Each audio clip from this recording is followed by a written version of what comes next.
ಆತ್ಮೀಯ H16 news ಅರ್ಥ ನಮಗೆ ಸ್ವಾಗತ. ನಾನು ನಿಮ್ಮವ MI ಅಥವಾ ಮಲ್ಲಪ್ಪ ಜೋತವರ್. ಆತ್ಮೀಯರೇ, ನಮ್ಮ ಕನ್ನಡ ನಾಡಿನ ಕುವೆಂಪು ಅವರನ್ನು ಸರಿಯಾಗಿ ಅಭ್ಯಾಸ ಮಾಡಿದಂಥ ತಜ್ಞ, ಜೊತೆಗೆ ಒಳ್ಳೆಯ ವಿಚಾರವಂತ,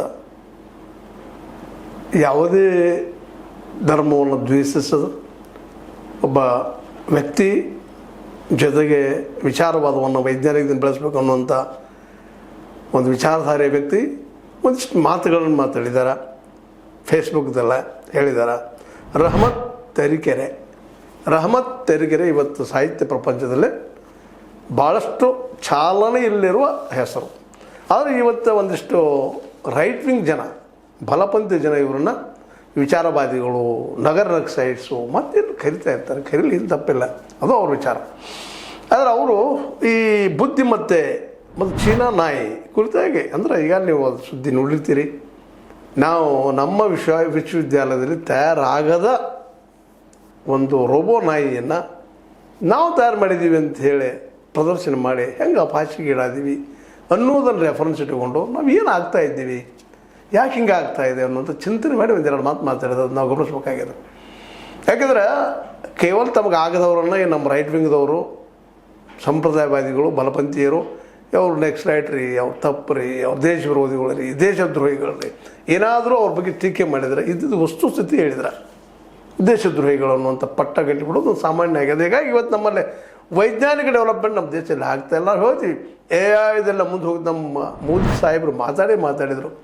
ಆದರೆ ನಾವು ಮೋದಿ ಸಾಹೇಬರು ಈ AI ಫೀಲ್ಡಿಗೆ ಖರ್ಚು ಮಾಡೋದು ಎಷ್ಟಪ್ಪ, ವರ್ಷಕ್ಕೆ 2,000 ಕೋಟಿ ಹಿಂದಿನ ವರ್ಷ ಮಾಡಿದ್ರು. ಅದ್ರಾಗ ಬರೀ 800 ಕೋಟಿ ರೂಪಾಯಿ ಖರ್ಚಾಗಿದ್ದು. ಈಗ ಮತ್ತೆ 1,000 ಕೋಟಿ ತಂದಿಟ್ಟಿದ್ದಾರೆ ಸಂಶೋಧನೆಗೆ ಮತ್ತು ಇನ್ನುಳಿದ ವಿಷಯಕ್ಕೆ, ರಿಸರ್ಚ್ ಆ್ಯಂಡ್ ಡೆವಲಪ್ಮೆಂಟ್ ಡಿಪಾರ್ಟ್ಮೆಂಟಿಗೆ 1,000 ಕೋಟಿ ಇಟ್ಟಿದ್ದಾರೆ. ಅದರಲ್ಲಿ AI ತಯಾರು ಮಾಡುವಂಥ ಅತಿ ವೈಜ್ಞಾನಿಕದನ್ನ ತಯಾರು ಮಾಡ್ತೀವಿ ಅಂತ ಹೇಳ್ತಾ ಇದ್ದಾರೆ ಜಗತ್ತಿನ ಮುಂದೆ.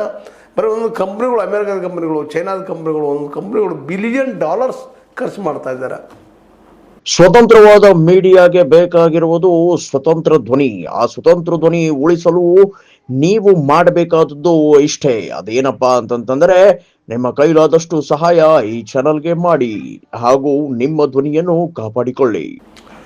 ಬಿಲಿಯನ್ ಲಕ್ಷ ಕೋಟಿಗಳು ಖರ್ಚು ಮಾಡ್ತಾ ಇದ್ದಾರೆ. ನಾವು 1,000 ಕೋಟಿ ದುಡ್ಡಿಟ್ಟ ನಾವು ಜಗದ ಮುಂದುವರೆದವರು, ಇಲ್ಲಿ ವೈಜ್ಞಾನಿಕ ಬೆಳೀತದ ಉದ್ಯೋಗ ಸೃಷ್ಟಿಗೆ ನಮ್ಮ ಇದರಲ್ಲಿ AI ಮಂಟಪದಲ್ಲಿ ಮಾತಾಡಿದ್ದಾರೆ.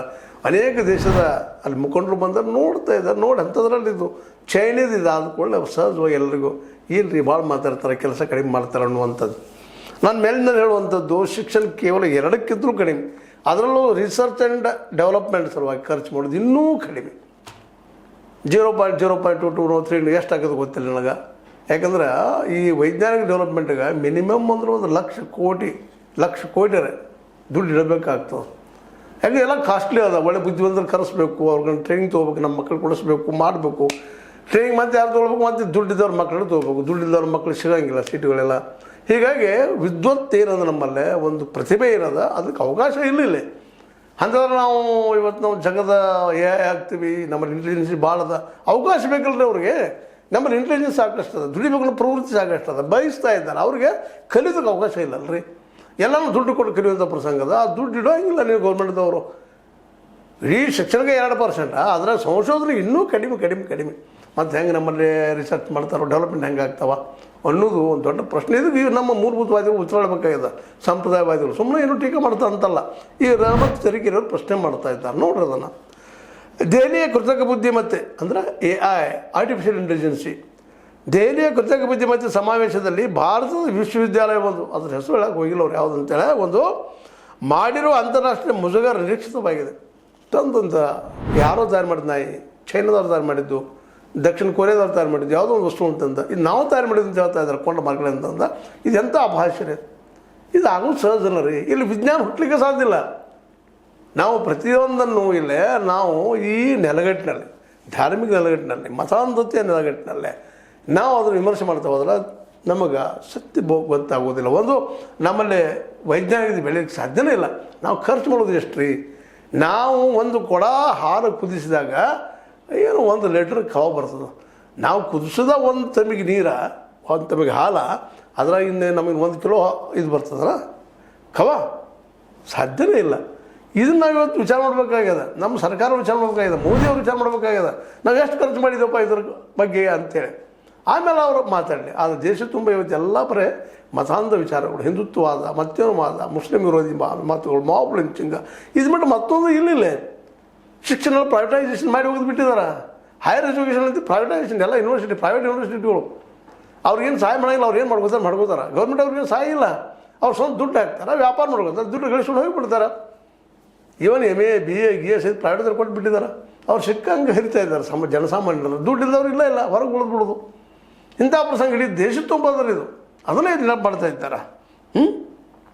ಯಾಕೆಂದರೆ ಧರ್ಮದ ಹೆಸರಿನ ಭಾವಾವೇಶವನ್ನೇ ಸಂಸ್ಕೃತಿಯ ರಕ್ಷಣೆ ಎಂದು ನಾವೇನು ತಿಳ್ಕೊಂಡಿವಿ ಅಂದ್ರೆ, ಭಾವಾವೇಶದಿಂದ ನಾವು ಮಾತಾಡೋದು, ಧರ್ಮದ ಬಗ್ಗೆ ಹೆಸರಿನ ಮೇಲೆ ಏನು ಹೇಳೋದು, ನಮ್ಮ ಹಿಂದೂ ಧರ್ಮ ಶ್ರೇಷ್ಠದ ಇಲ್ಲ ಅಂತಲ್ಲ, ಯಾರೂ ಇಲ್ಲ ಅಂತಿಲ್ಲ ಅದನ್ನು.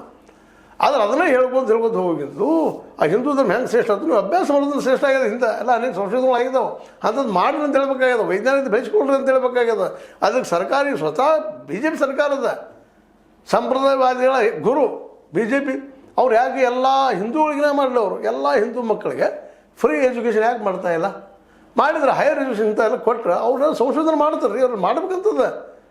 ಬಡವ್ರ ಮಕ್ಕಳಿಗೆ ದುಡಿಬೇಕಂತ ಭಾಳಷ್ಟು ಇಲ್ಲರಿ. ನಾ ಯಾವ ಜಾತಿ ಅದು ಮಾತಾಡ್ತಾ ಇಲ್ಲ. ಬಡತನಕ್ಕೆ ಯಾವ ಜಾತಿ ಇಲ್ಲ, ಕುಲ ಇಲ್ಲ, ಧರ್ಮ ಇಲ್ಲ, ಮತ್ತೊಂದಿಲ್ಲ. ಅಲ್ಲಿ ನೋವು ಹಸಿವು ಅಷ್ಟು ಜಾತಿರು. ಅದಕ್ಕಾಗಿ ಇಲ್ಲಿ ನಾವು ಹೇಳ್ಬೇಕಾಗಿದ್ದು, ವಿಚಾರ ಮಾಡಬೇಕಾಗಿದ್ದು, ನಾವು ದೇಶ ರಕ್ಷಣೆ ಮಾಡ್ತೀವಿ, ರಕ್ಷಕರು ನಾವು ಬರೀ ಹೇಳ್ರಲ್ಲ, ಆ ರೀತಿ ಗಟ್ಟಿಗೆ ನಾವು ಬೆಳೆಸಬೇಕಾಗಿದೆ.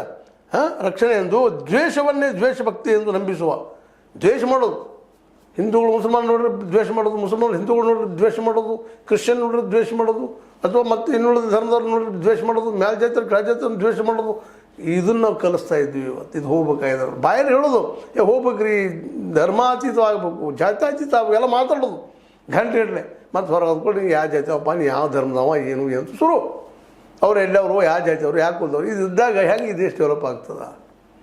ಜಾತಿ ಗಂಟೆ ಮೇಲೆ, ಧರ್ಮದ ಗಂಟೆ ಮೇಲೆ ದೇಶ ಕಟ್ಟಕ್ಕೆ ಹೋದ್ರೆ ಇಲ್ಲಿ ವೈಚಾರಿಕ ಬೆಳೀಲಿಕ್ಕೆ ಸಾಧ್ಯ ಇದನ್ನ, ವೈಜ್ಞಾನಿಕ ಬೆಳೀಲಿಕ್ಕೆ ಸಾಧ್ಯ ಇದನ್ನ, ನಮ್ಮ ಒಂದು ರೋಗಗಳನ್ನ ನಾವು ಸತತ ಬೆಳೀಲಿಕ್ಕೆ ಸಾಧ್ಯ ಇದನ್ನ. ಸಾಧ್ಯನೇ ಇಲ್ಲ. ದುಡ್ಡೇ ಇಲ್ಲಿ ಖರ್ಚು ಮಾಡೋದು. ನೀವು ಎಲ್ಲಿ ಬರ್ಬೇಕು, ಹೆಂಗೆ ಬರ್ಬೇಕು? 1,000 ಕೋಟಿ ಇದಕ್ಕೆ ಇಟ್ಟಿದ್ದು ದುಡ್ಡಿದು, ಅದು ಖರ್ಚು ಆಗೋದಿಲ್ಲ. ಅದಕ್ಕೆ ಬಿಡುಗಡೆ ಮಾಡೋದು ದುಡ್ಡನ್ನು ತಮ್ಮ ಬೇಕಾದವ್ರಿಗೆ ಮಾಡಿ ಬಿಡ್ತಾರೆ, ಉಳಿದವ್ರಿಗೆ ಇಲ್ಲ. ಅದು ನಡೀತದಲ್ಲ, ನೆಪೋಟಿಸಮ್ ಸಹಿತ ನಡೀತದೆ ಅಧಿಕಾರಶಾಹಿ ವರ್ಗದಲ್ಲ. ಹೀಗಾಗಿ ಇವತ್ತು ಏನಪ್ಪ ಅಂತಂದ್ರೆ, ದ್ವೇಷವನ್ನೇ ದೇಶಭಕ್ತಿ ಎಂದು ನಂಬಿಸುವ ಎಲ್ಲ ಚಿಂತನೆಗಳು ಅಂತಿಮವಾಗಿ ಟೊಳ್ಳು ವ್ಯಕ್ತಿತ್ವ ಮತ್ತು ಜ್ಞಾನ ವಿರೋಧಿ ಸಮಾಜವನ್ನು ಸೃಷ್ಟಿಸುತ್ತವೆ.